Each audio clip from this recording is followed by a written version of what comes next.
경제 뉴스가 연예 뉴스처럼 들리는 그날까지 경제 브리핑 불편한 진실.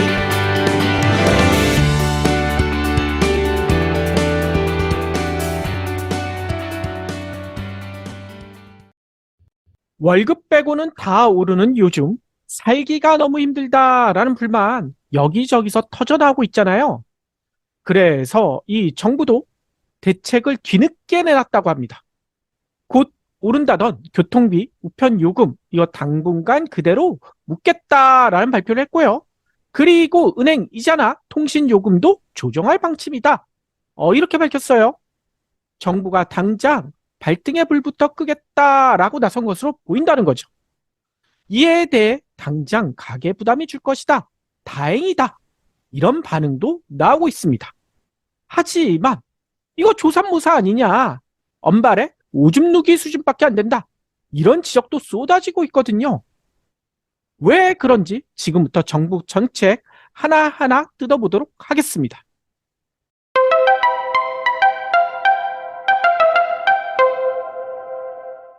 일단 윤석열 대통령이 새해 첫 비상경제 민생 회의를 주재를 했거든요. 이거 원래 비공개로 한다고 해놓고선 자신감이 붙었나 봐. 갑자기 생중계를 해버렸어요. 그러면서 이런 얘기를 했죠. 올해 상반기엔 공공요금을 최대한 동결하겠다. 뭐 이런 뜻을 밝혔대요. 그러면서 이른바 4대 비용으로 불리는 공공요금, 에너지요금, 통신비용, 금융비용 이거 내가 책임지고 줄여줄게. 뭐 이렇게 얘기를 했다는 겁니다. 이에 정부는 철도, 우편, 수도 등 국민 체감도가 높은 공공요금을 최대한 안정시키겠다. 주무부처에서 이렇게 약속을 했대요. 이에 4월 지하철과 버스 요금을 올리기로 했던 서울시가 먼저 나왔어요. 인상 계획을 올 하반기로 미루겠다. 이렇게 얘기했고요. 지금 급한 건 난방비 아닙니까? 그렇죠. 또 난방비에 대해서도 대책이 나왔는데 난방비 폭탄이다. 뭐 언론에서도 십자포화를 퍼부었잖아요. 그랬더니 다음 달 말로 예정됐던 전기와 가스 등 에너지 요금 인상도 폭과 속도를 조절하겠다. 뭐 이렇게 얘기하면서 에너지 지원 대상자는 더욱 확대하겠다. 이렇게 약속을 했어요. 그래서 뭐 도시가스와 지역 난방 이런 것뿐만 아니라 등유 LPG를 사용하는 기초생활수급자와 차상위 계층도 이번 동절기 난방비를 59만 2천 원까지 지원할 것이다. 뭐 이런 얘기를 합니다. 더 나아가 이른바 난방비 폭탄으로 고통받는 소상공인들을 위해서는 한시적으로 요금을 분할 납부하도록 부담을 줄여두도록 하겠다. 이 계획도 발표를 했고요. 뿐만 아닙니다. 윤석열 대통령이 아예 대놓고 지목을 했어요. 지난 2년 동안 연속 4조 원대 흑자 기록한 애들 있지. 바로 통신업계 얘기하는 거 아닙니까? 이 통신업계를 향해서도 물가 안정을 위한 고통 분담에 동참하라. 라고 주문을 했대요. 그러면서 언론들은 이런 얘기도 합니다. 제4 이동통신을 만들겠다. 뭐 이런 압박까지 하면서 통신업계에 팔을 비틀었다. 뭐 이런 표현을 하는 곳들도 있더라고요. 아무튼 그러자 통신업계도 지원책을 내놨다고 하는데 내놓은 지원책이 이거예요. 3월 한 달 동안 이동통신 이용자 3,300여만 명에게 통신사별로 무료 데이터를 제공하고 시니어 요금제, 중간 요금제 뭐 이런 다양한 요금제를 도입해가지고 통신비 부담을 덜어주겠다. 뭐 이렇게 얘기했대요. 또 있어요. 윤 대통령이 지목한 곳. 요즘 은행에 대해서 강경 발언 쏟아내기 시작했잖아요. 급격한 금리 인상 속에 예대 마진으로 큰 수익을 낸 은행 여기에 고통 분담을 강조를 하면서요. 지금의 과점 체계를 개선하겠다. 경쟁을 유도하겠다. 뭐 은행을 향해서도 그런 얘기를 했다는 거예요. 그러자 은행권에서는 서민금융 상품을 늘리고 3년간 10조 원 이상을 공급하는 사회공헌 프로젝트를 추진하겠다.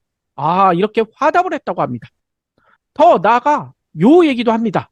10% 안팎의 높은 상승률을 기록 중인 가공식품 물가 이것도 잡기 위해서 주요 식품 원료 가격도 동결하겠다. 정부가 이런 대책까지 내놨다는 거예요. 지금까지 들어보니까 그야말로 전방위 대책이다 라는 생각도 드실 수가 있죠. 그러면서 한편으로는 아니 시장 자유 그렇게 외쳐도 정부가, 아니, 민간 기업까지 이렇게 압박해가지고 대책을 마련한 거, 이건 그나마 다행인 거 아니냐. 대단하다. 뭐 이런 얘기를 하신 분들도 계시고요.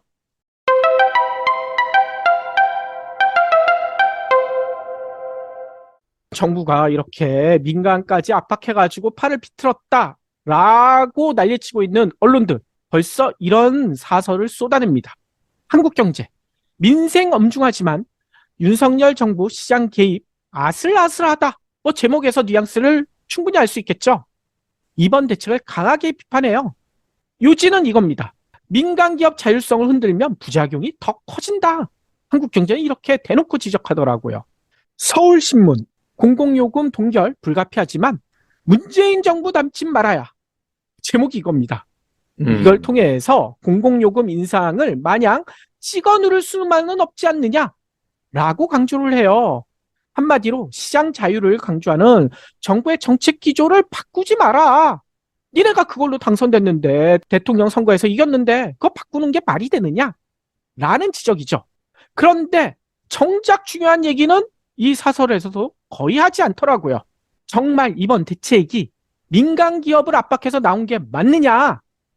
저희는 그런 의심을 하고 있거든요. 왜 이런 지적을 하는가 하면 워낙 민심이 흉흉하니 뭔가 하는 척이라도 해야 되지 않겠습니까? 그래서 눈 가리고 아웅, 기업과 짝짝꿍 이런 식으로 대책을 내온 게 아닐까라는 의심이 들 수밖에 없는 정황이 너무나 많아요. 그래서 그 이유에 대해서, 이렇게 생각하는 이유에 대해서 지금부터 짚어보도록 하겠습니다.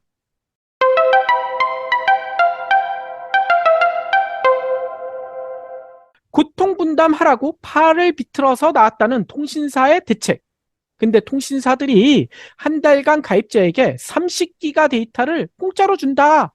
뭐 언론들은 뭐 이렇게 써요. 그런데요, 이 사실 아셨나요? 30기가 데이터, 이거 뭐 많이 쓰시는 분들은 며칠만 해도 쓰시겠지만 저 같은 사람은 별로 데이터 쓸 일이 없거든요. 이거 1년 내내 두고두고 써도 남아요. 그런데 문제는 이 데이터가 뭐 우유나 뭐 이런 신성식품도 아닌데 유효기간이 따로 있다고 합니다. 이 데이터의 유효기간 왜 두는 걸까요? 쓸 수 있는 기간이 달랑 한 달이래요. 3월 말이면 이 데이터 다 안 써도 그냥 사라진다는 거예요. 이게 말이 됩니까? 저같이 데이터 사용량 적은 사람, 쓸데없이 데이터 30기가까지 무조건 쓰라는 얘기인가요? 돈에 환장한 놈이라는 걸 감안하면 예, 말이 됩니다. 예. 아무튼 너무나 이상하잖아요. 데이터의 유효기간이 필요할까요? 그거 그냥 30기가 줄 거면 1년 내내, 아니면 아예 제한 없이 쓰라고 해도 충분하잖아요. 제대로 된 대책이라면. 게다가 더 중요한 게 있죠. 이 5G 서비스 시작하면서 무제한 데이터 쓰시는 분들 많잖아요. 네. 그 무제한 쓰는데 30기가 더 붙이면 그 무제한에 뭔가요, 도대체? 큰 의미가 없죠. 그러니까요. 이게 정말 팔을 비틀어서 나온 대책 맞습니까? 말이 안 되잖아요. 팔을 마사지한 것 같은데요. 아, 통신기업들의 팔을 마사지해줬다. 아마 예. 그 표현이 더 맞을 것 같아요. 정말 국민들에게 도움이 되려면 이렇게 무료 데이터 주는 게 아니라 요금을 깎아줘야 되잖아요. 특히 품질에 비해 비싼 요금을 받고 있는 5G. 이 5G는 기본 5만 원부터 시작하잖아요. 이거 너무 비싸지 않습니까? 게다가 5G 서비스 이렇게 비싼 요금을 내는데 제대로 쓴다라는 이야기 하시는 분들도 드물죠. 핫피디도 마찬가지잖아요. 네. 이게 5G인데 시시때때로 LTE로 잡히잖아요. 그래서 무늬만 5G다. 이런 지적, 벌써 5G 시작한 지 4년이 지났는데도 끊임없이 나오고 있잖아요. 그래서 지난해 5G 서비스 만족도는 23%. 이 23%도 대부분 이 통신사 관계자들일 거예요. 그렇죠. 특히 중소시설 건물 내부에서는 접속 가능 비율이요, 4년이나 지났는데도 78%에 불과하다고 합니다. 그러면요, 22%에서는 5G가 아직도 안 잡힌다는 거예요. 그러면 설비 투자 늘려야 되잖아요. 5G 중계기 여러 개 설치를 해야 되잖아요. 그런데도 투자 안 합니다. 그래서 예전에도 박 PD가 자세히 전해주셨죠. 이 투자 안 하다가 KT와 LG U+ 면허까지 회수당하지 않았습니까? 네. 상황이 이런데도 5G 요금은 그대로 두고 이 데이터만 공짜로 뿌린다. 이게 정말 팔을 비튼 거 맞습니까? 또 팔을 비틀어서 은행권이 취약계층을 위해 10조 원을 공급한다라고 언론들 전하고 있는데 공익성 강한 대책이다라고 얘기하는 곳들도 있는데 그러면 여기서 문제 10조 원을 공급한다고 했잖아요. 그러면 은행 창구에 있는 그 10조 원 서민들에게 10조 원을 바로 쓰는 걸까요? 그럴 리가 없죠. 놀랍게도요. 와, 이 경제학 배우신 분들은 통화량 같은 거 얘기할 때 승수란 개념 아실 거예요. 승수. 예를 들어 중앙은행이 1억 원을 공급하게 되면 그게 시중은행을 돌아서 기업을 돌아서 소비자들한테 가가지고 이 통화량 공급 효과가 몇 배가 된다. 이게 바로 승수 효과 아닙니까? 이것과 비슷한 논리를 정부와 은행이 펴고 있다는 거예요. 왜냐? 10조 원이라고 발표를 했는데 은행이 정작 서민들을 위해서 자기 돈을 끄집어내는 거. 뭐 그 돈도 뭐 따지고 보면 자기 돈도 아니죠. 이 서민들이 예금한 돈, 기업들이 투자한 돈, 이 돈을 가지고 생색을 내는 건데 아무튼 지네 창구에서 나오는 돈은 7,800억 정도밖에 안 될 거라고 합니다. 7,800원밖에 안 되는데 10조 원이다? 이게 말이 안 되잖아요. 그런데 정부와 은행은 이렇게 얘기해요. 보증 배수를 적용했다. 헐. 이게 앞서 얘기 드린 승수와 비슷한 개념이에요. 서민들에게 7,800원을 지원하면 그 효과가 12배 이상은 될 것이다. 그러면 곱해봐라. 10조 원에 달한다. 정말 신박한 논리 아닙니까? 아유, 그건 신박한 게 아니라 지랄이 풍년이죠. 그러면 10억 은행에 빚 있는 사람은 7,800만 원만 갚으면 되겠네요. 그러니까요. 따지고 보면 그렇게 갚아야 되겠네요.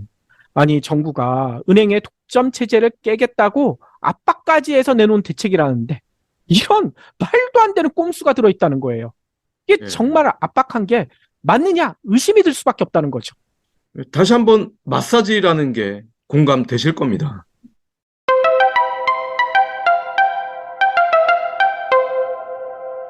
민간 기업들과만 이런 꼼수를 부린 게 아니더라고요. 정부가 직접 컨트롤 가능한 에너지 요금, 이거에 대해서도 이게 대책 맞아? 이런 얘기가 쏟아질 수밖에 없다는 겁니다. 왜냐면요, 정부는 지난해 12월 올해 전기 요금을 올리고 가스 요금만은 동결을 시켰잖아요.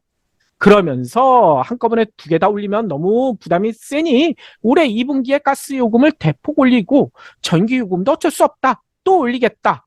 라고 예고를 하긴 했었어요. 그래서 올해 전기와 가스 요금을 지난해 인상분의 2배 정도씩은 올려야 한다. 이런 내부 검토 보고서도 내기도 했고요. 여기까지는 예전 경불진 시간에도 말씀드렸었죠. 그러면서 정부는 전력 공급 기간에는 요금을 올려주는 대신 정원을 1,100여 명 줄이라. 이런 구조조정도 요구했다고 합니다. 그런데 난방비 폭탄, 와, 올해 들어서 난리가 났잖아요. 그것도 한 달이 아니라 2달 연속 나오자 사실상 정부가 입장을 바꿨다고 해요. 그래서 당장 다음 달부터 논의될 2분기 전기가스 요금은 최소포 아니면 동결 뭐 이럴 가능성이 나고 있다고 합니다. 그런데 문제는요. 이렇게 되면 정부가 내부 보고서까지 만들었었잖아요. 왜 올려야 되는가?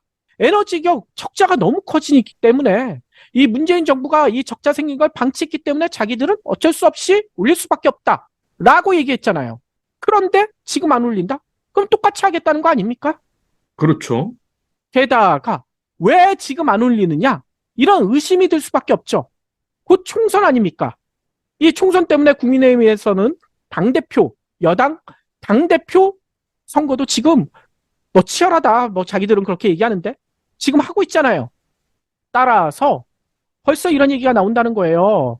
제가 찾아보니까 다음 총선이 2024년, 그러니까 내년 4월 10일로 예정돼 있더라고요.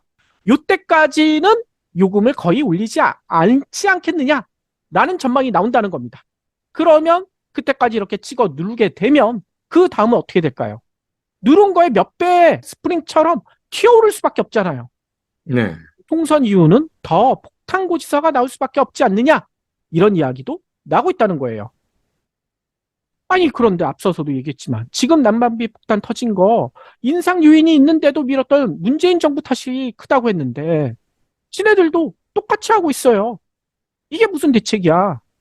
게다가 더 중요한 점이 있습니다. 난방비 폭탄으로 어려움을 처한 우리 일반 국민들도 있지만 더 시급한 분들이 자영업자, 소상공인들이거든요. 이분들 당장 망하기 일보 직전이에요.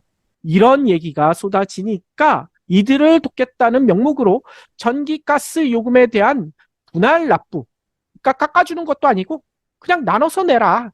뭐 이런 것을 확대 적용했다고 밝혔는데요. 정작 소상공인들 이게 뭐야? 이러고 있다고 합니다. 왜냐면요. 이거를 분할 납부를 할 수 있도록 하는 게 지금 당장이 아니라는 거예요. 이게 뭔 얘기냐면요.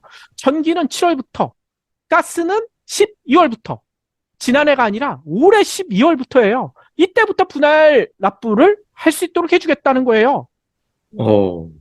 이거는 서바이벌 게임이군요. 그러니까요. 자영업자들 지금 당장 망할 위기에 몰렸는데 아니 7월까지 버티라고? 12월까지 버티라고? 이 박 PD 얘기처럼 그때까지 살아남은 자영업자들만 구해주겠다. 이 얘기 아닙니까? 네.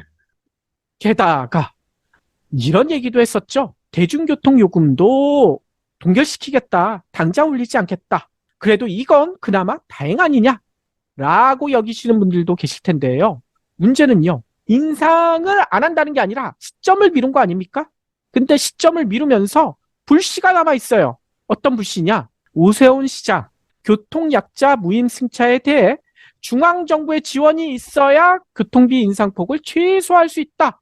이런 얘기를 대놓고 했거든요.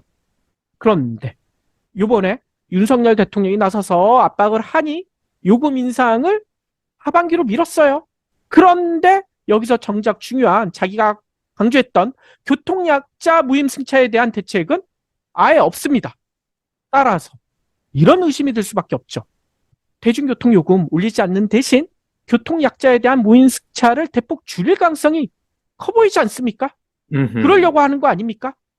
한마디로 서울시와 정부가 짜고 치는 고스톱이 아닐까라는 의심이 든다는 거예요. 예. 그러니까 만 70세까지로 상향할 수도 있다는 거죠. 그러니까요. 그런 이야기 예전에도 언론을 통해서 슬슬 내비쳤잖아요. 왜 내놓은 대책이 하나같이 이럴까요? 제발 물가 고통에 빠진 국민들이 진짜 체감할 수 있는 부담을 덜 수 있는 대책을 마련해 주면 좋을 텐데 그게 아닌 것 같아서 너무나 안타깝습니다. 책상에 앉아 어깨에 요금만 듣는 정책 말고요. 대통령이 장관이 직접 서민 생활을 체험하고 고통을 이해하려는 신용이라도 내줄 수 없는 건가요? 눈 가리고 아웅은 제발 그만하고요. 예. 지금 발표한 대책도 아마 신용이라고 생각할 거예요.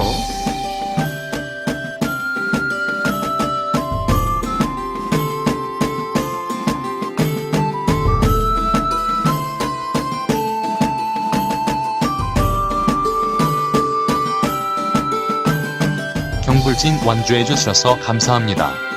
하트 투척, 댓글 남기기, 링크 공유, 계좌 후원 등 경불진 두 PD에게 힘을 보태주세요. 더 좋은 내용으로 보답하겠습니다.